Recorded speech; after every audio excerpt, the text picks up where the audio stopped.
Do you have a pet? Do you know a friend who has one? How many times have you asked someone if they have kids and they answered, "Yes, I have a dog"? Of all the pet owners you've met in your life, how many of them think of their pet as a son or a daughter of them? The fluffy friend that's almost a part of the family is chosen over babies.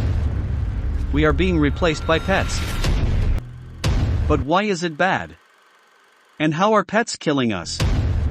While it's really humane taking care of a helpless, speechless creature, it's not fair to choose it over our race. Did you know that in 2019 an average of 1.9 million pets was adopted, while 630,000 unborn babies were aborted? Which means for every 3 pets those find a home and a loving family, there's a baby that's legally aborted. Either it's by choice for the sole purpose of not wanting to be a parent, or for a medical condition. The statistics might not be related, but that doesn't make the numbers any less true. Beside pet adoption, there are a lot of pets living peacefully in shelters. Taking care of any soul and being kind to everything that lives is more than welcomed, and should be considered as a life habit to be taught at school for our kids. But unfortunately, with this pace, we don't seem to be having much kids in the future. People's desire to become parents is fading year after year.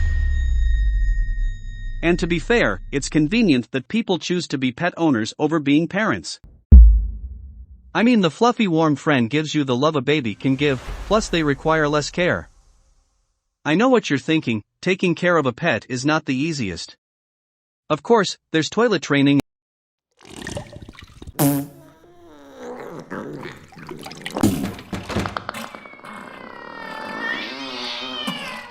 That's incredible. So how did you teach the cat to use the toilet? And walking the dog, but eventually the owner can leave the 4-legged friend and go to work with no sitter, in opposite of a child that will require care till the age of 18. Taking into account all the pressure a working mom has to go through to raise a baby, like limited career opportunities post-baby, and not be able to make much progress in her career because reaching work-life balance is not easily achieved, let alone doing it with a baby. As business owners now encourage their employees to work for long hours and take night shifts to help them grow their business, and that is hard when there's no on-site child daycare at the company. Okay. Hey. No, don't do that to yourself. It's good for her to see you work. It is good for her to see you achieve. Yes, that's how she becomes CEO one day. Yeah, 'cause mommy works. That's good. I owe you one. To making less money. Studies show that working mommies make $16,000 less a year compared to women with no babies. One more reason raising a pet is more appealing than raising a baby is the cost or being a parent. Raising a baby costs an average of $13,000 a year compared to raising a pet that would cost only $35,000 per year, which is 4 times cheaper than raising a baby. Sitters on social media and blogs are encouraging pet care over childcare, because for a sitter, pets don't lie. Don't lie. And definitely can keep a secret. Let's talk numbers. Statistics show that global pet industry revenue last year was $148 billion. While baby product industry revenue for the same year was $214 billion. And both industries are expected to expand at a similar growth rate. How crazy it is to think that we might be living on Earth right now at a time with the most number of humans that are ever going to exist at one time ever. You can see how close the pets market to the baby market in size, as for every $1.50 that's spent to buy something for a pet, people only spend $2 to buy baby products. You can check it yourself, go to the local supermarket in your neighborhood, you go to the baby department, maybe baby food aisle, then the pet food department. Now you tell me, how long is the baby food aisle compared to the pets one? In developed Asian countries like Korea and Japan, you can easily spot the pets products in the grocery stores. The population collapse in developed countries is precipitous, right? It's like we fall off a cliff. In some high-income countries, pet stores took on a new level. There are no longer small shops as the case in developing countries. These megastores specially for pet products selling pet food and snacks, toys, and even pet strollers.